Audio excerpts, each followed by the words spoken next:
this might sound weird to some of you, but when I was growing up here in New York City, it was very common for someone to ask you what you were.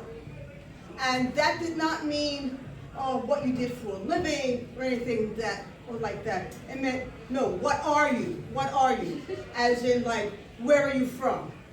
And not like, I live in the Bronx. No, where is your family from?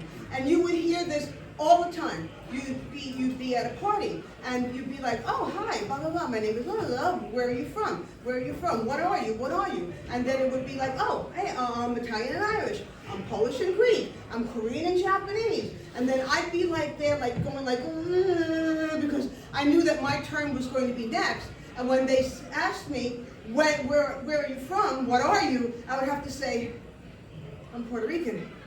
And then I would hear, what? And then I'd be like, yeah. And they'd be like, nah. And I'd be like, yes. They'd be like, no, you're not. Yes, I am. No, you're not. Yes, I am. No, I swear I am. Well, no, I don't believe it. Well, that's okay, because most of the time, my family doesn't either.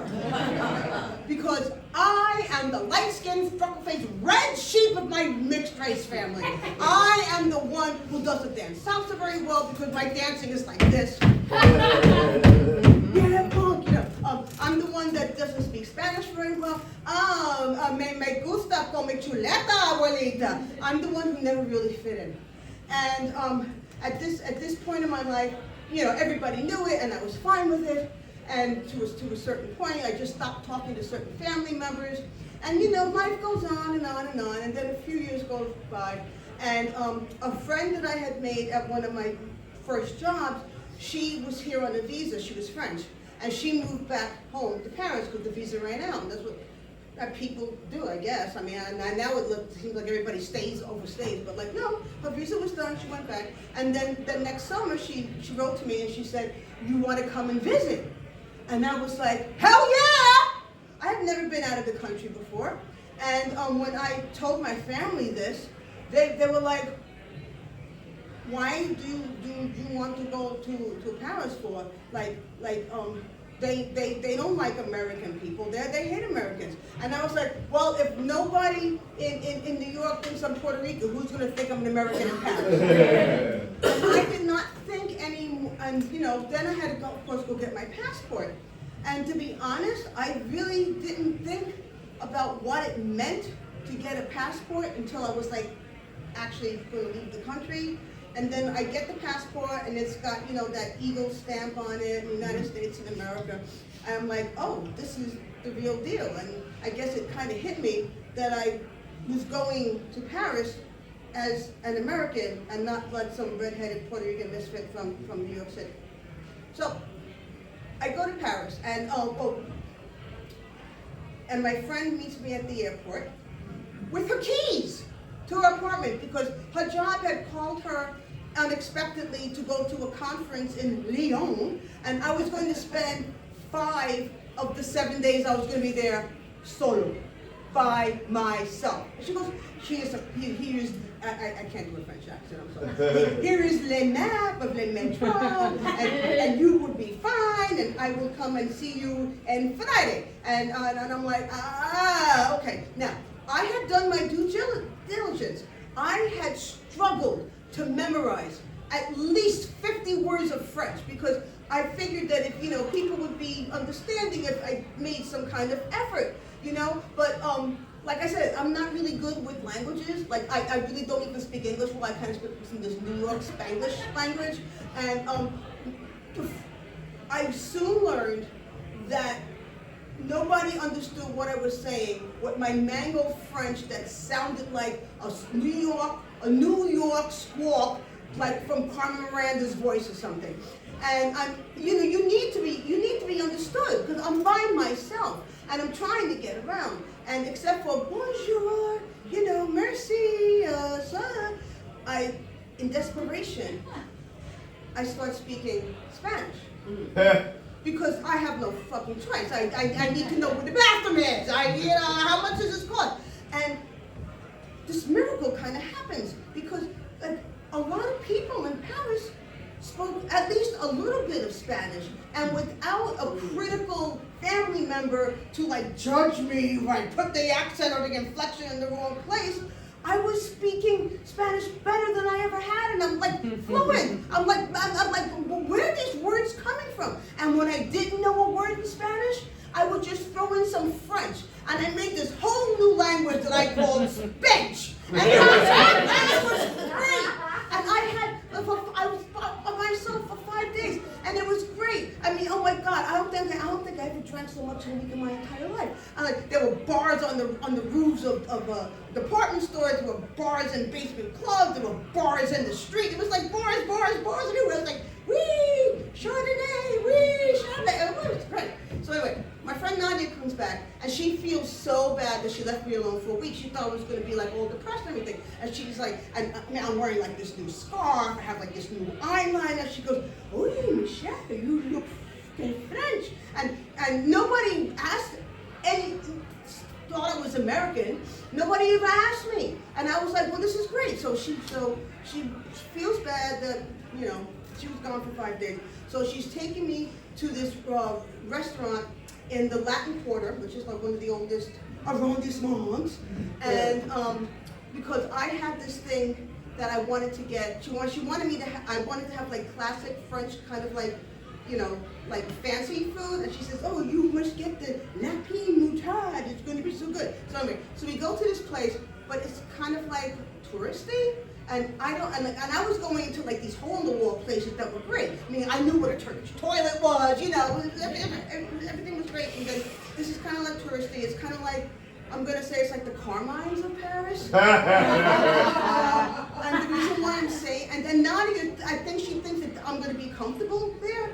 And I'm saying it was the Carmines of Paris, was because when we sit down and looking at the menu, and they go lapis moutarde, steak feet, whatever, I hear two words that I never thought I was going to hear in Paris. Bud Light. And I turn around and I see this group. There's like 6 of them, like three couples, and they're middle-aged. They're probably as old then as I am now, you know, junior, seniors.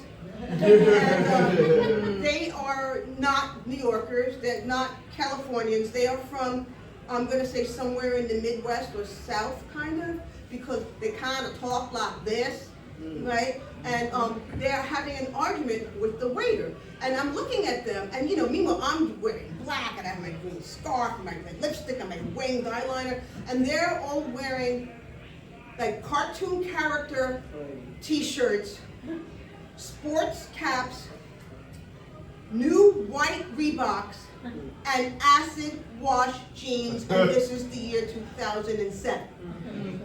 And I'm just like, where did they get this from? So anyway, and they're complaining to the waiter why they can't get a hamburger. Why is there no place here in Paris where I could get a hamburger and a beer? And the waiter says, like, you know, if you want the hamburger, you could go to Le McDonald's. And then they said, listen, garçon, I didn't fly here no 5,000 miles to go to no McDonald's. And I was just like, oh, Jesus. And I'm like sitting 3 tables away, and I'm like trying to I'm not like that, whatever. So like, and I'm watching, and the waiter goes like this, and he goes over to the bar, and when he gets to the bar, he's talking to the bartender, and then he looks at their direction, and he goes, Now, you don't need to speak English, Spanish, French, or Spench, or any language to know what means. And at first, I was like, this is funny, he's gonna spit in their food, they deserve it, they're stupid, they're idiots, they're like the stereotypical, ugly, stupid asshole American that's totally disrespectful to the country that they're in, right? They deserve everything that they get. But I'm looking at them and how clueless they were, and like how just like oblivious. And somehow I kind of felt like, no, this isn't right. He can't do this. He shouldn't do this. And it made me think of all the times that I was made like to feel like less than because of what I was and what people expected and I was supposed to be like because of what I was. And then I thought about my passport, and the little eagle stamp with the United States of America. And I get up and I stand up and Nadia goes, "Where are you going, Michele?" And I'm like, no, he can't do this. She goes, "What are you, fool?" Which is crazy. And I'm like, "Baby, but I have to save them." So I go over to the waiter and he looks at me and he goes, "The bathrooms are on the left." And I go, "Wait, you speak English?" He says, "Yeah, we all speak English. We just don't want to." And I was like, "Well, I'm like, yeah, well, those people over there, well, I saw what you did, I heard what you said, and you cannot spit in their food. No puedo escupe en la comida." And he looks at me and he goes, "What?" And I was like, "You can't spit in their food." And he's like, "Why? Why do you care?" I wish you could do the French on why do you care? And I'm like, "Well, because I'm American too." And he looks at me and goes, "You are not American. What are you? Where are you from?" All my life, and I'm like 40 years old, I had suffered this fucking stupid ass question.